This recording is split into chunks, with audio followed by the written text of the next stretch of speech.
Assalamualaikum warahmatullahi wabarakatuh. Perkenalkan, nama saya Saiful Riza dengan NIM 180170101.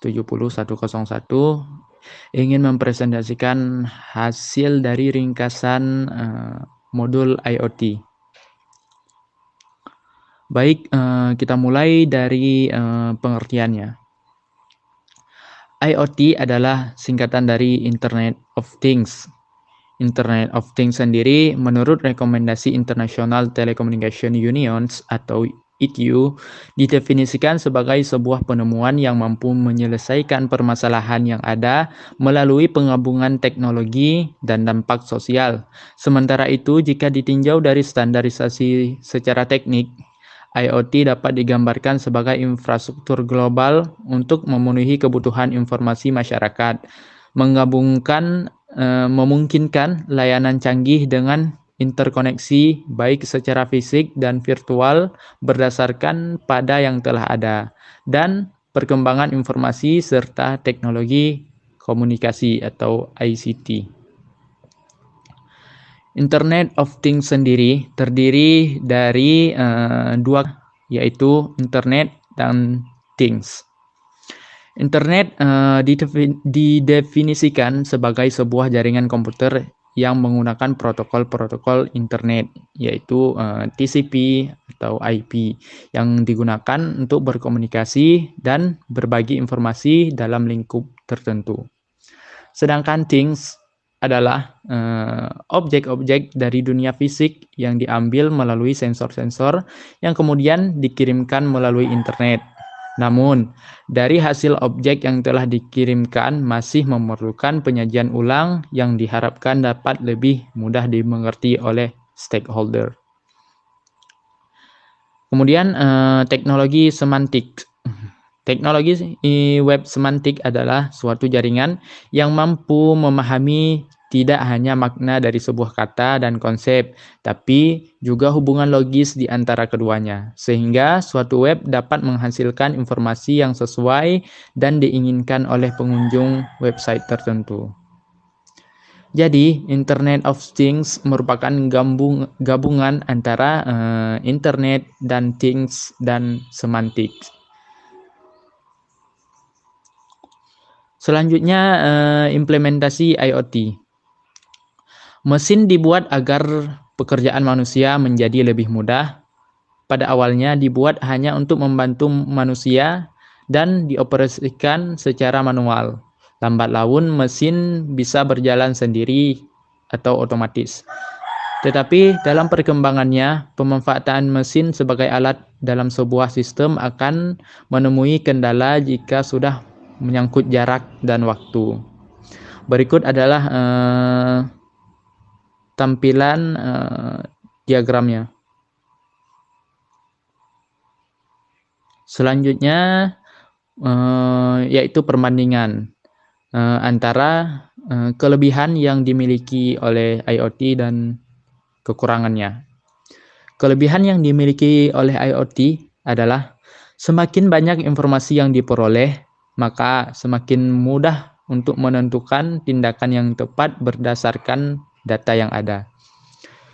Dan kelebihan yang kedua, dalam sistem inventory dengan bantuan komputer akan sangat mudah untuk mengecek persediaan, lokasi, dan kualitas barang.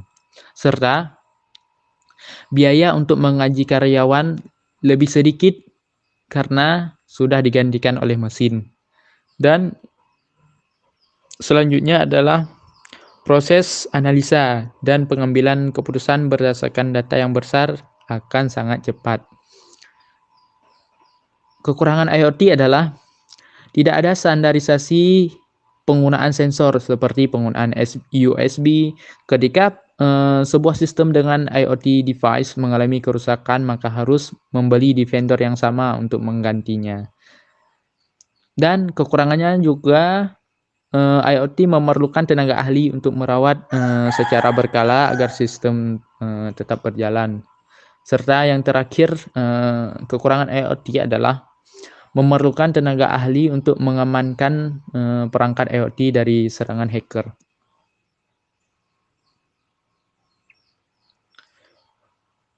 Kemudian networking. Komponen IoT memiliki beberapa bagian. Yang pertama adalah implementasi IoT pada sebuah mobil. Contoh implementasi IoT pada mobil adalah seperti gambar berikut. Jadi sebuah mobil memiliki beberapa device yang berguna untuk seperti sensor, yaitu sensor lokasi, yaitu GPS, sensor kecepatan, suspension, skid, collision, airbag, dan lain-lain. Kemudian terminologi dan cara kerja. 3 elemen utama IoT yaitu hardware dengan modul IoT, dan yang kedua adalah koneksi, dan yang ketiga adalah data center. Seluruh penggunaan barang yang terhubung ke internet akan menyimpan data. Data tersebut terkumpul sebagai big data yang kemudian dapat diolah dan dianalisa untuk mendapatkan hasil sesuai yang seperti diinginkan. Kemudian konfigurasi jaringan IoT. Yang pertama, jaringan IoT people to people, yaitu koneksi P2P yang ditandai dengan solusi kolaboratif yang memanfaatkan infrastruktur baru dan yang sudah ada. Yang kedua adalah machine to people, yaitu koneksi M2P, berarti bahwa orang dapat mengirimkan informasi ke sistem teknis dan menerima informasi dari sistem ini. Dan yang ketiga adalah machine to machine, yaitu komunikasi antara mesin ke mesin lainnya. Jadi mereka harus memiliki link komunikasi jaringan dan pemrograman yang menginstruksikan perangkat sejak cara menafsirkan data berdasarkan parameter yang telah ditetapkan. Dan kemudian adalah internet protokol. Internet protokol yang digunakan adalah IP versi 4 dan IP versi 6. Di antaranya adalah terdapat perbedaan antara IP versi 4 dan IP versi 6, yaitu perbedaannya terdapat pada kapasitas. Kalau IP versi 4 kapasitasnya 32 bit, sedangkan IP versi 6 128 bit, dan terdapat juga perbedaan pada ukuran header, konfigurasi, mobilitas, routing, dan perbedaan dari tahun yang dipergunakan serta perbedaan dari IP security. Kemudian tantangan IoT yaitu keamanan. Dari seluruh tantangan besar dalam IoT, keamanan adalah hal yang paling menonjol karena IoT akan terhubung ke internet. Jadi siapa saja yang bisa mengakses internet, jika dia memiliki akses misalnya melalui SSH ataupun melalui protokol lainnya, dia akan dapat mengirimkan serangan, baik itu serangan DDoS ataupun serangan lainnya. Yang kedua adalah privasi. Hal ini paling berbahaya adalah bahwa sebagian besar perangkat transmisi informasi masuk pada jaringan tanpa enkripsi. Jadi semua data yang masuk kepada IoT kalau tidak dienkripsi maka akan berbahaya. Yang ketiga, media penyimpanan data. Big data membutuhkan kapasitas yang sangat besar. Data tersebut yang berasal dari perangkat yang saling terhubung dalam bentuk streaming dari perangkat IoT.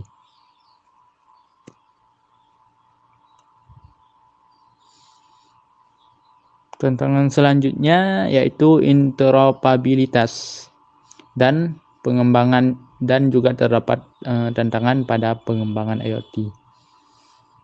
Selanjutnya adalah protokol komunikasi pada IoT. Protokol komunikasi pada IoT terdapat seperti MQTT, yaitu Message Queuing Telemetry Transport, yaitu sebuah protokol yang digunakan untuk berkomunikasi antara publisher dan subscriber.